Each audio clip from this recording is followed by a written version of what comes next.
tous et à toutes, j'espère que vous allez bien. Je vous fais cette vidéo aujourd'hui suite à une séance que j'ai fait avec une de mes clientes qui se trouve en Nouvelle-Calédonie pour sa fille de 2 ans, sa fille qui rencontre en fait des troubles de l'alimentation puisque quasiment depuis sa naissance à la maison. Aucun problème quand elle est à l'extérieur, quand elle est chez sa nounou, mais par contre à la maison, il y a un refus en fait de manger.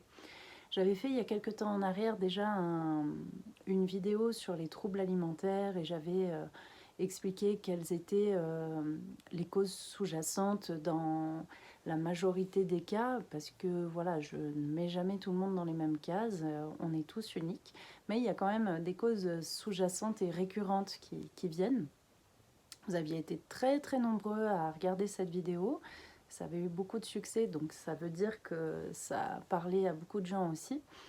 Donc j'avais envie d'être dans cette continuité en vous faisant ce retour sur cette séance parce que ce qui en est ressorti était assez incroyable. Pour les personnes qui ne me connaissent pas, juste je me présente avant d'aller plus loin. Je suis Camille Regnault, je suis accompagnatrice holistique, c'est-à-dire que je vous accompagne à retrouver un état de sérénité profond en allant explorer les différents plans de l'être humain, c'est-à-dire le plan physique, énergétique, émotionnel ou psychologique, et à aller voir vis-à-vis de problématiques ou de situations que vous pouvez vivre, quelles sont les causes en fait qui se jouent derrière tout ça, et évidemment faire un travail de libération, de transformation pour vous permettre de retrouver de l'harmonie vis-à-vis de tout ça. Ouais, voilà, une harmonie à l'intérieur de vous et retrouver de la sérénité. Revenons donc à cet enfant. Et ce que j'ai trouvé vraiment merveilleux dans cette séance, c'est l'aspect symbolique des choses. Si vous venez travailler avec moi, vous verrez que très souvent, on va aller connecter avec l'aspect symbolique des choses. J'adore cette dimension-là parce que, en fait, cette petite fille, la problématique qu'on a abordée, donc, c'est le fait de s'alimenter. S'alimenter. Quand on parle de s'alimenter, on pourrait penser en premier lieu à la nourriture, manger de la nourriture. Alors oui, bien sûr que s'alimenter, ça parle de ça. Mais ça parle aussi d'autres choses. Ça parle aussi de qu'est-ce qu'on choisit pour soi dans l'énergie. Quelle énergie on choisit de faire circuler à l'intérieur de soi. Parce que s'alimenter, ça n'est pas que matière. C'est aussi de quoi on se nourrit sur les plans plus subtils. Par exemple, quelles activités on fait, activités plaisir, loisirs. Ça peut être quel type d'interaction on aime avoir avec les autres humains pour se nourrir sur un plan plus intellectuel ou émotionnel. Ça peut être aussi quelle relation on a avec ses parents et comment on est nourri par l'énergie parentale, l'énergie maternelle et l'énergie paternelle. En l'occurrence, ça parlait surtout de ça pour cette petite fille, c'est-à-dire que c'est une petite fille qui n'a pas été désirée par son père biologique et qui donc ne l'a ni reconnu, ni pris en charge. Voilà, il n'a pas du tout pris sa place de père. Et ce qui se jouait pour cette petite fille derrière ce blocage avec l'alimentation, c'est en fait une mémoire d'un sentiment d'avoir été délaissée. Elle s'est sentie profondément délaissée, donc au moment de sa conception, naissance, voilà, quand ce père biologique s'est retiré de sa place de père.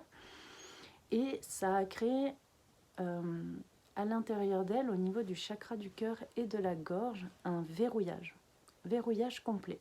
Son cœur s'est totalement crispé. Et du coup, évidemment, quand on parle d'alimentation, on parle de ce qui rentre et de ce qui sort. C'est quelque chose qui circule, en fait, l'alimentation. Ça peut entrer, puis sortir.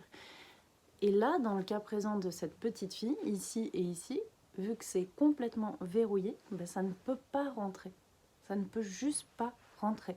Donc ça ne rentre pas sur le plan alimentaire, mais parce que ça n'est pas rentré non plus sur ce qu'elle a reçu de l'énergie paternelle.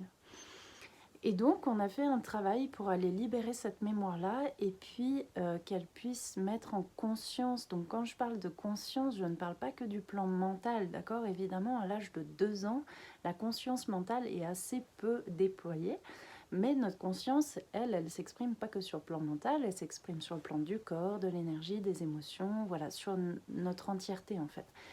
Donc de pouvoir mettre en conscience, dans sa conscience globale à cette petite fille que tout ça c'est les mémoires du passé et que elle aujourd'hui elle peut se mettre dans le choix de ne plus se délaisser elle en délaissant son besoin de se nourrir, mais de se mettre dans le choix de ce qu'elle veut pour elle aujourd'hui, de quoi elle veut s'alimenter. Et en l'occurrence, on est allé particulièrement faire le travail au niveau du cœur et de voir qu'est-ce qu'elle avait envie de placer dans son cœur pour pouvoir le libérer de cette crispation, de cet état de figement. Et alors, voilà, je laisserai à cette petite fille ce qu'elle a choisi pour elle, mais en tout cas, quand elle est venue placer ça dans son cœur, d'un seul coup, ça s'est complètement réouvert sur le plan de l'énergie, le plan du cœur. Ça s'est complètement remis en mouvement, ça s'est remis à circuler, ça s'est vraiment ouvert. Et puis, on a fait un travail un peu similaire au niveau de la gorge. Et donc, à la fin de la séance, très clairement, tout était ouvert ici et l'énergie circulait complètement sur le plan au bas. Voilà. Donc, on va voir maintenant comment tout ça, ça va cheminer, mais je trouvais ça super intéressant de pouvoir vous faire un retour là-dessus, parce que, encore une fois, les troubles alimentaires, c'est un sujet qui touche beaucoup de gens, que ce soit des adultes, des ados ou des enfants. Voilà. J'espère que ce partage vous aura aidé et vous apportera un autre niveau de lecture peut-être sur ce que vous vivez ou sur ce que des proches à vous pourraient vivre dans leur quotidien. N'hésitez pas à me laisser un petit commentaire en dessous de la vidéo pour me dire si ça résonne pour vous et de voir si vous avez des questions par rapport à ça et si je peux y répondre. Voilà, en tout cas, vous l'aurez compris, en venant travailler avec moi en séance individuelle ou en stage, on ira beaucoup explorer le plan symbolique des choses parce qu'en fait, il y a toujours cette première lecture qu'on fait avec notre mental, le côté rationnel des choses, on va dire. Et puis, il y a tout ce qui se joue sur les autres plans en lien avec notre passé, ce qu'on a vécu, avec peut-être aussi ce qu'on a hérité dans le transgénérationnel, c'est-à-dire ce qu'on hérite des générations précédentes dans nos cellules, qui est une très très grande partie de nous.